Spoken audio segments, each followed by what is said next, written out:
नमस्कार. प्रिया सिंपल रेसिपीमध्ये तुम्हा सर्वांचं खूप खूप मनापासून स्वागत आहे. आणि आज मी तुम्हाला श्रावण स्पेशल अळूंच्या पानाची पातळ भाजी कशी बनवायची याची रेसिपी दाखवणार आहे. अगदी साध्या सोप्या पद्धतीने अळूंच्या पानाची ही भाजी खूपच चविष्ट अशी लागते.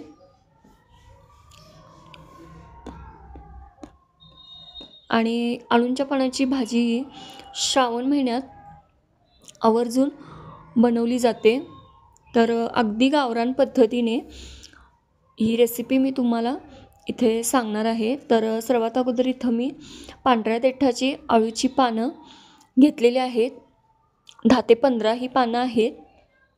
स्वच्छ धुवून याला पुसून घेतलेली आहेत इथं.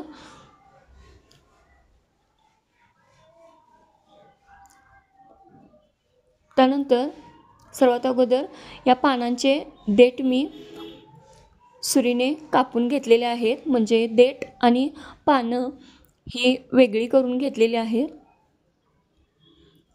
आणि इथं मी ही सर्व जी पानांची देठं आहेत ती काढून ह्या देठांना मी सर्वात अगोदर हे असं सोलून घेणार आहे. म्हणजे त्याच्यावरची जी साल आहे ती काढून घेणार आहे.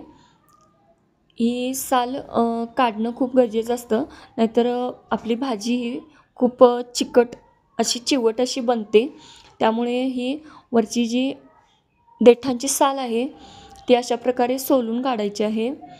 आणि ही सर्व देठांची तर मी जी वरची साल आहे ती सोलून काढल्यानंतर त्याला मी इथं चाकूने अशा प्रकारे त्याचे बारीक बारीक काप करून घेतलेले आहेत. पानांबरोबर हे देठ ही शिजवून घ्यावे लागतात. त्यामुळे आपल्या जे भाजी आपण जी बनवतो त्याला खूप छान अशी चव येते. त्यानंतर इथं सर्व हे देठ आहेत हे इथं मी कापून घेतले आहेत. आता त्याचप्रमाणे मी पानंही इथं बारीक करून घेणार आहे. ह्या अशा प्रकारे मी पानंही चाकूने बारीक करून घेतले आहेत.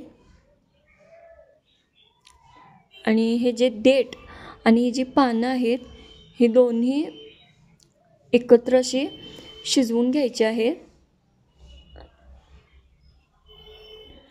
इथं ही पानं मी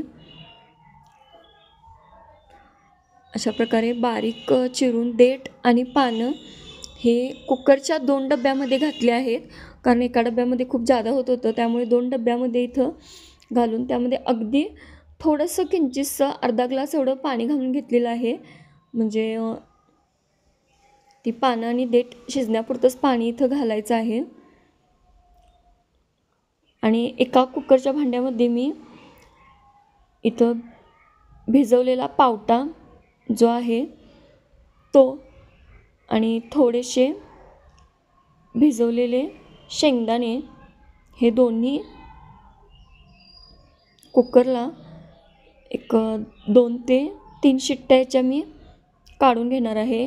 अगदी 2 ते 3 शिट्टीतच हे सर्व शिजतं. त्यामुळं याला जादा शिट्टी देण्याची काही गरज नाही, कारण पानं ही अळूची कोवळी असतात. त्यामुळे 3 शिट्ट्या ह्या पुरेशा होतात. आणि इथं अगदी 3 शिट्टीत इथं बघू शकता तुम्ही खूप छान जो पावटा, शेंगदाणे आणि जे अळूची देठं वगैरे होती ती इथं शिजलेली आहेत.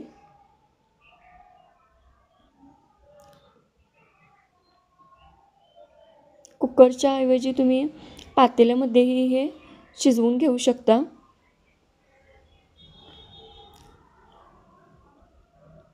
त्यानंतर हे दोन्ही मी एकत्र करून ह्याला चमच्याने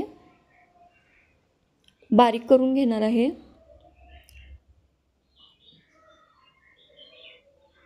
हे देठ आणि ही जी पानं आहेत ही बारीक करून घ्यायची आहेत. तर ही देठ आणि पानं बारीक करण्यासाठी तर मी मिक्सरला ह्याला थोडंसं फिरवून घेतलेलं आहे. तुम्ही चमच्यानेही हे बारीक करू शकता, पण मी थोडंसं मिक्सरला याला फिरवून हे अशा प्रकारे मी बारीक करून घेणार आहे. आणि हे जे पावटा आणि जे शेंगदाणे आहेत तेही खूप छान इथं शिजलेले आहेत. आणि अशा प्रकारे मी ह्याला पूर्ण ह्याची पेस्ट तयार करून घेतली आहे. त्यानंतर हा पावटा आणि शेंगदाणे जे आहेत तेही यामध्ये घालून मी मिक्स केलेले आहे दोन्ही एकत्र. आणि ह्याला मी आता फोडणी देणार आहे. आणि तो खूप मस्त असं पावटा, शेंगदाणा आणि जी आळूंची पानं होती त्याची ही जी ग्रेव्ही आहे ती तयार झालेली आहे. त्यानंतर याला घट्टपणा येण्यासाठी यामध्ये अगदी 2 चमचे बेसन पीठ आणि थोडंसं पाणी घालून याची एक पेस्ट तयार करून घेतली आहे. आणि ती पेस्ट मी या आळूंच्या पानाच्या मी या मिश्रणात मिक्स करणार आहे. यामुळं आपल्या जी भाजी आहे पातळ भाजी त्याला घट्टसरपणा येतो.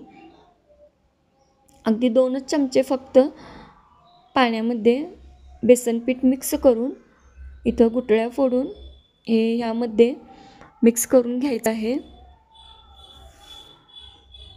आणि इथं बघू शकता तुम्ही हे अशा प्रकारे मी त्या बेसनच्या पूर्ण गुठळ्या फोडून त्यामध्ये घालून घेतलेलं आहे. आणि हे पुन्हा एकदा चमच्याने मी छान असं मिक्स करून घेणार आहे.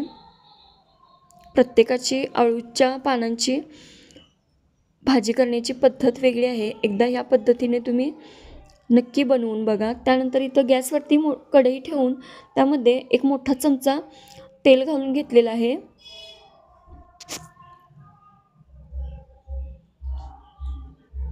तेल गरम झाल्यानंतर त्यामध्ये 1 चमचा मोहरी, 1 चमचा जिरे हे तडतडून घेतलेले आहेत. जिरे मोहरी तडतडल्यानंतर 10 ते 15 लसूण पाकळ्या त्याही सोनेरी रंगावर छान अशा मी परतून घेणार आहे त्या तेलामध्ये. आणि यामध्ये लसूण भरपूर प्रमाणात वापरावा त्यामुळे खूप अशी छान चव येते याला.